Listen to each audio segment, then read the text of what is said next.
Chosen one, they told you it would be different by now. They promised that if you did the work, faced your shadows, healed your wounds, and walked the narrow path that so few dare to tread, you would be rewarded. They said love would find you when you became whole, that your person would arrive when you vibrated at the right frequency, that the universe would deliver your divine counterpart once you cleared the blocks and released the past. And here you are, on yet another Valentine's Day, watching the world celebrate a love that seems to exist for everyone except you. The couples post their roses and romantic dinners, the engagement announcements flood your feed, and you sit in the silence of your own space wondering what cosmic joke is being played at your expense. You've done everything right. You've meditated, journaled, gone to therapy, read the books, attended the workshops, cleared your chakras, and raised your vibration. You've become the best version of yourself that you've ever been. You're kinder, wiser, more compassionate, more authentic than you've ever been before. And yet the seat beside you remains empty, the bed is still cold. The future you envisioned with a partner by your side seems to recede further into the distance with each passing year. But what if I told you that your solitude is not a punishment, but a preparation? What if the very thing you perceive as lack is actually the universe's greatest gift to you in this season of your life? The path of the chosen is not the path of the masses, and it never has been. Throughout history, those called to carry light into dark places have walked through valleys that others cannot comprehend. The prophets wandered in deserts. The mystics retreated to caves. The healers isolated themselves to receive transmissions that would later serve thousands. Your aloneness is not evidence of your unworthiness, but rather a sign of the magnitude of what is being cultivated within you. You are being hollowed out to hold more. You are being stripped of everything familiar so that you can be filled with something eternal. The ordinary timelines do not apply to you because you are not being prepared for an ordinary life. Consider this. The love that most people celebrate on Valentine's Day is not the love you are destined for. It is not that their love is less real or less beautiful, but it operates on a different frequency entirely. Most relationships are formed from a place of need, from two people seeking completion in another, from unhealed wounds looking for familiar patterns to repeat. These relationships serve their purpose in the grand design, teaching lessons and providing companionship, but they are not built to withstand the intensity of the mission you carry. The kind of partnership you are being prepared for requires a level of wholeness, consciousness, and inner stability that takes years to develop. You cannot rush this process. You cannot shortcut the initiations. Every moment of loneliness you have endured has been carving out capacity within you to hold a love so powerful it would have destroyed the person you used to be. The you from 5 years ago could not have handled what is coming. The you from even 2 years ago was not ready for the caliber of connection being orchestrated on your behalf. Your singleness has been your sanctuary, whether you recognized it or not. In the absence of romantic distraction, you have been forced to face yourself in ways that partnered people often avoid for decades. You have sat with your demons in the dark hours of the night. You have confronted your patterns, your fears, your limiting beliefs without the buffer of another person's presence to numb the discomfort. You have learned to source your own joy, to fill your own cup, to stand in your own power without leaning on anyone else for validation or worth. This is not the work of the weak. This is the refinement process of those being prepared for kingdom assignments, those who will be entrusted with influence, leadership, healing gifts, and creative power that will impact generations. You needed this time alone to remember who you are beyond the roles you play for others, beyond the masks you wear to be acceptable, beyond the compromises you make to keep the peace. You have been in your own wilderness, and the wilderness has burned away everything that was false. There is a divine timing at work in your life that operates outside of societal expectations and biological clocks and cultural timelines. While others were building relationships in their 20s, you were building character. While others were settling down, you were being unsettled and rearranged from the inside out. The universe was not withholding love from you. It was protecting you from connections that would have derailed your purpose, dimmed your light, or locked you into soul contracts that were beneath your calling. Every relationship that fell apart, every situationship that went nowhere, every person who walked away was actually divine intervention redirecting you toward your true path. You may have cursed those endings, but they were mercies in disguise. You were being kept single not because you are unlovable, but because you are being reserved for something so specific that the universe could not allow you to settle for anything less. The loneliness you feel is not just personal, it is prophetic. It is the ache of a soul that remembers union beyond the physical, connection beyond the superficial, love beyond the transactional. You carry within you a blueprint for divine partnership that most people do not even know exists, and your soul will not allow you to compromise that blueprint for the temporary comfort of mediocre companionship.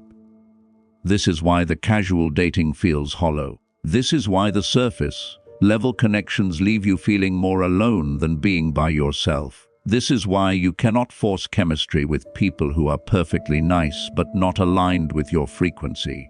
You are not broken or too picky or too damaged to love. You are simply tuned to a station that most people are not broadcasting on, and your soul refuses to settle for static when it knows the clarity of the signal that is meant for you. Every day you have spent single has been an investment in the person you are becoming and the partnership you will eventually co-create. You have been learning to love yourself so completely that you will not lose yourself when love arrives. You have been developing the boundaries, the standards, the self-worth that will allow you to recognize your true match when they appear and to walk away from anything that is not it.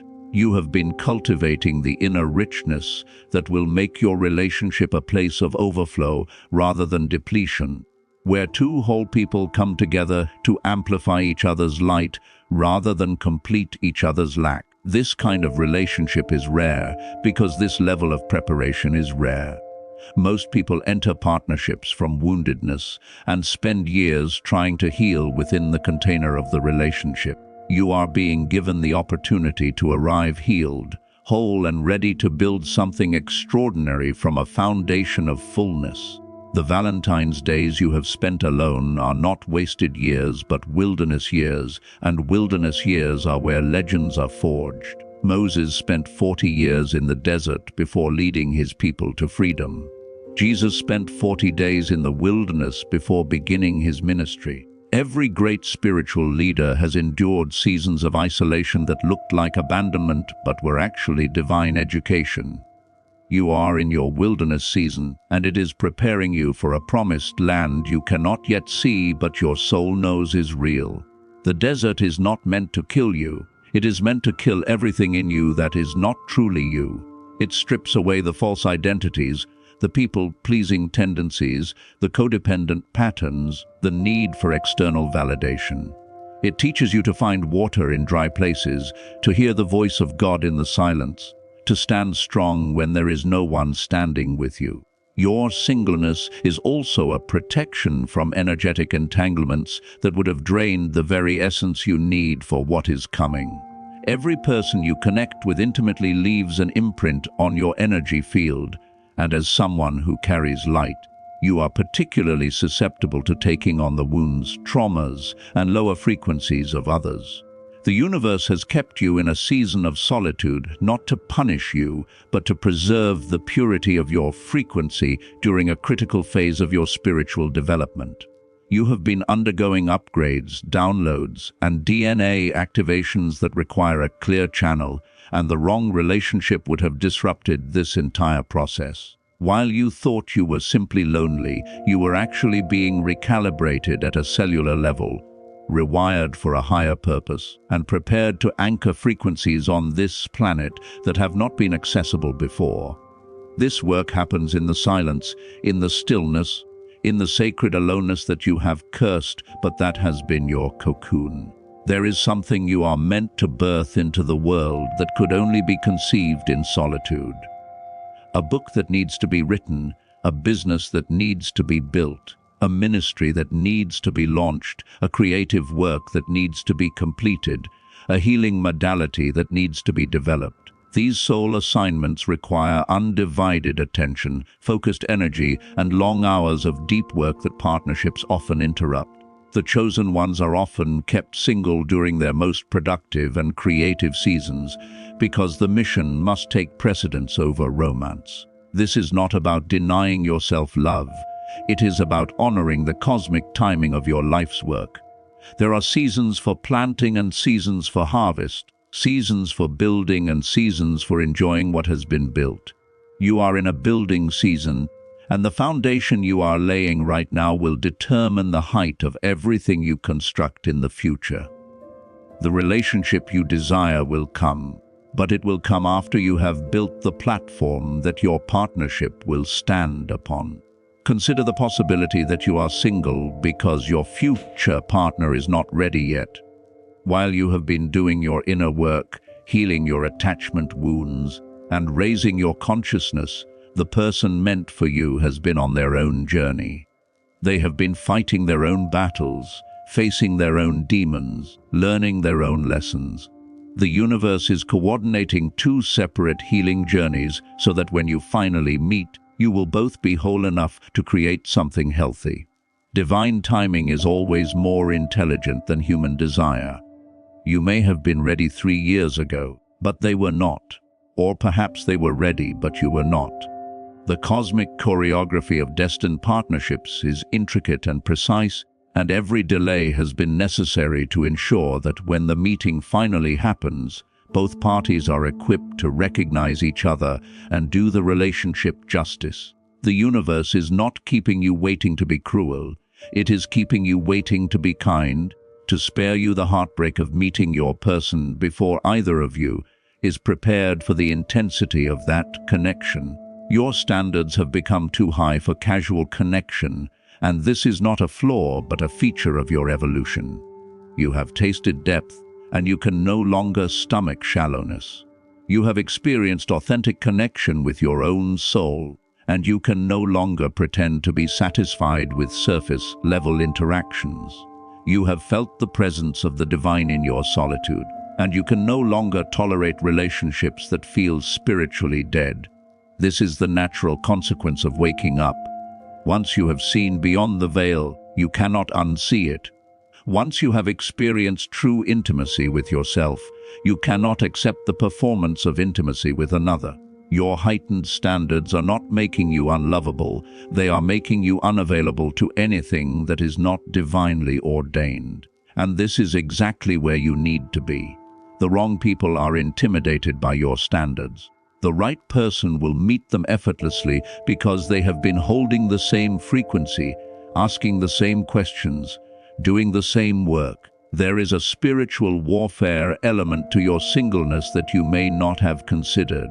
The enemy of your soul understands the power of divine partnership and will do everything possible to keep you from it. If you are carrying light, healing gifts, prophetic insight, or creative power that threatens darkness, there will be assignment against your relationships. You will attract narcissists who try to drain your energy. You will encounter soul ties that feel karmic but are actually designed to keep you stuck. You will experience betrayals and disappointments that tempt you to close your heart entirely. These are not random occurrences, but strategic attacks meant to prevent you from stepping into the fullness of your calling with a partner by your side. The dark forces understand that two aligned souls operating in unity create exponential impact, and they will work overtime to ensure that meeting never happens or that when it does, it falls apart. Your singleness has, in some ways, been a protection from these attacks. You have been in a season of fortification, building spiritual armor, learning spiritual warfare, developing discernment that will help you recognize and resist these attacks when they come in future relationships. The loneliness has been teaching you self-sufficiency that will make you a better partner when love finally arrives. So many relationships fail because one or both partners enter from a place of neediness, expecting the other person to fill voids that only they can fill for themselves. You have been forced to fill your own voids. You have learned to be your own best friend, your own encourager, your own companion. You have discovered hobbies that bring you joy, routines that bring you peace, and practices that bring you fulfillment without requiring another person's participation. This does not mean you do not desire partnership. It means you are no longer desperate for it, and that is a completely different energetic frequency. Desperation repels. Wholeness attracts. You have spent these single years becoming whole, and that wholeness is now a magnet drawing your match toward you even if you cannot see the movement yet. The universe responds not to your words but to your vibration, and your vibration has been shifting from "I need someone to complete me" to "I am complete and ready to share my completeness with an equal." Every Valentine's Day you have spent alone has been an initiation into deeper self-love, and self-love is the foundation upon which all healthy external love is built.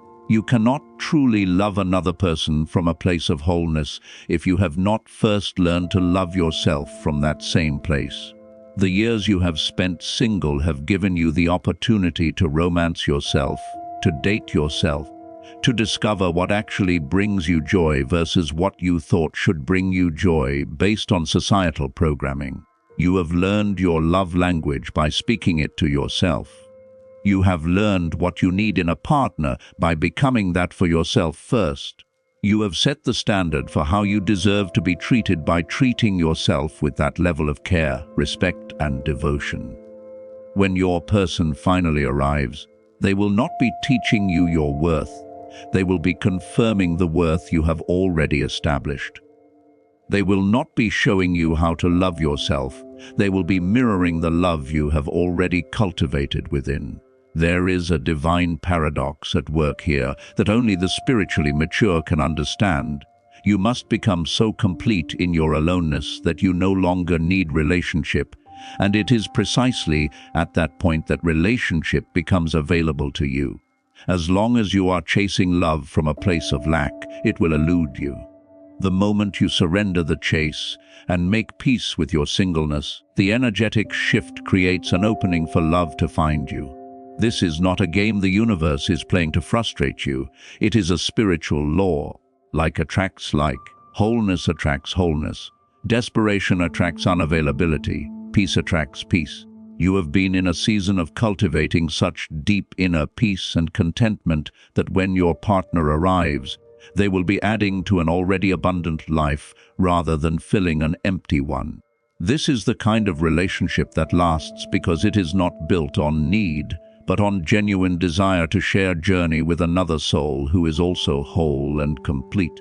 Your future partnership will be a ministry, not just a relationship, and ministries require preparation that romance does not. You are not just being prepared for date nights and cozy evenings, you are being prepared to co-lead, create, heal, and co-build something that will impact countless lives. The relationship you are destined for is not just about personal happiness, it is about kingdom purpose, and kingdom assignments require kingdom preparation.